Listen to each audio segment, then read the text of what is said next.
Bencana banjir yang terus-menerus melanda Kota Semarang harus menjadi perhatian serius dari pemerintah Kota Semarang. Pasalnya, banjir yang seperti telah menjadi ikon Kota Semarang telah menjadi pemandangan tak sedap bagi masyarakat.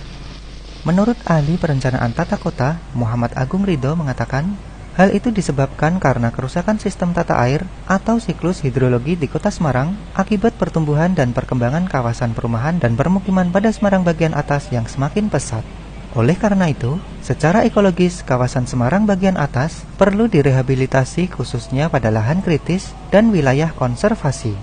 Dia menambahkan, kerusakan siklus hidrologi tak hanya berdampak pada berubahnya sistem tata air, tetapi juga permasalahan yang saling berkait, yakni terjadinya banjir baik banjir kiriman dan luapan air limpasan maupun genangan di Kota Semarang bagian bawah, yang meliputi daerah permukiman kawasan kota, kawasan perdagangan, jaringan jalan protokol maupun permukiman di sekitar pantai.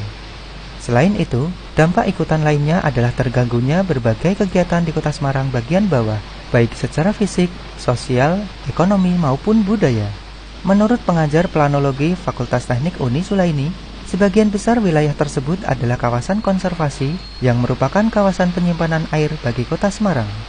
Selama ini pemanfaatan ruang di Semarang bagian atas untuk aktivitas permukiman merupakan proses alih fungsi dari lahan pertanian menjadi non-pertanian yang kurang terkendali. Pada prinsipnya kaitannya dengan banjir di Kota Semarang, memang ini tidak kunjung selesai, sudah cukup lama. Kalau kita melihat banjir mestinya tidak secara sporadis, sepotong-sepotong. Kalau banjir Kota Semarang di kawasan utara atau di beberapa tempat itu melihatnya tidak sepotong-potong, tapi melihatnya harus secara komprehensif Kota Semarang, bahkan tidak secara administratif Kota Semarang dengan kawasan yang ada di atasnya. Nah, tampaknya yang kaitannya dengan banjir di sini, kalau menurut tata ruang wilayah Kota Semarang, dalam hal ini kita sudah mempunyai rencana tata ruang. Ini isinya umum ya, rencana tata ruang berlaku tahun 2010 sampai 2030. Nah, itu yang baru, RT RW Kota Semarang sampai tahun 2030. Ini sebagai tindak lanjut dari rencana tata ruang yang lama.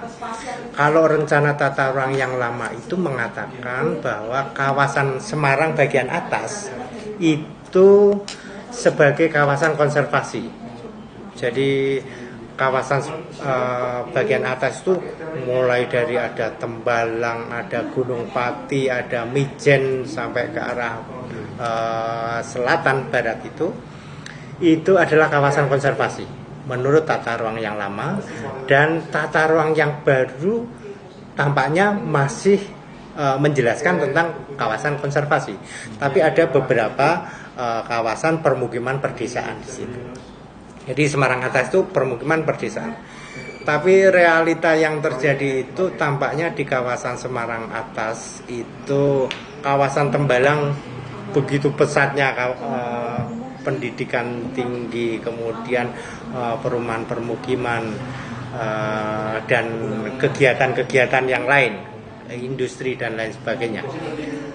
Tampaknya kawasan konservasi ini sudah beralih fungsi atau terkonversi menjadi kawasan yang lain. Dalam hal ini tentunya perumahan dan permukiman. Kalau di Mijen, kemudian di kawasan Ngalian itu kan berubahnya menjadi kawasan industri. Nah, itu tampaknya perlu dicermati. Pemerintah tampaknya melihat Kota Semarang secara komprehensif ini diperlukan. Nah, berkaitan dengan masalah banjir, ini berkaitan dengan masalah siklus hidrologi dan sistem tata air Kota Semarang. Siklus hidrologi cukup jelas bahwa air laut menguap di bawah angin dan lain sebagainya, kemudian hujan turun di kawasan atas, ini mestinya terjadi peresapan pada kawasan atas. Nah, kalau sudah berubah fungsi menjadi kawasan lain, perumahan permukiman di Semarang bagian atas, pasti resapan-resapan ini yang ke dalam tanah menjadi berkurang. Nah, kalau berkurang otomatis air ini akan menggelontor ke bawah, Melalui apa? Melalui sungai, selokan, atau drainase yang lain. Nah, kalau debit air yang turun tidak terserap ke tanah, kemudian larinya ke drainase sungai maupun selokan, antara volume yang datang dengan daya tampung drainase dan sungai maupun selokan tidak seimbang. Sungai, selokan, drainase itu tidak mampu untuk menampung air yang deras datang dari atas karena volumenya cukup besar, tidak meresap ke bawah. Masalah yang kedua, sistem tata air ini, drainase, selokan maupun sungai-sungai ini kebersihannya tidak dijaga.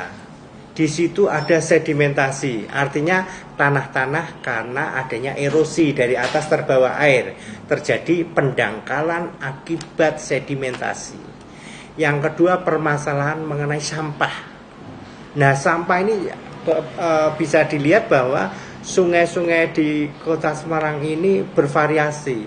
Saya lihat di muara laut itu ada botol plastik, rinso, sabun, sampai kayu-kayu potongan, ada kasur itu di sana. Nah, itu artinya bahwa sampah tidak terkelola dengan baik. Selain rehabilitasi di kawasan Semarang Atas, Agung juga mengusulkan kepada Pemkot agar penataan ruang dengan memperhatikan ekologi secara berkelanjutan serta program kali bersih pada semua sungai dan saluran. Berikut pengaturan sempadan sungai dan saluran. Dari Semarang, Hirsam Faiz, suaramerdeka.tv.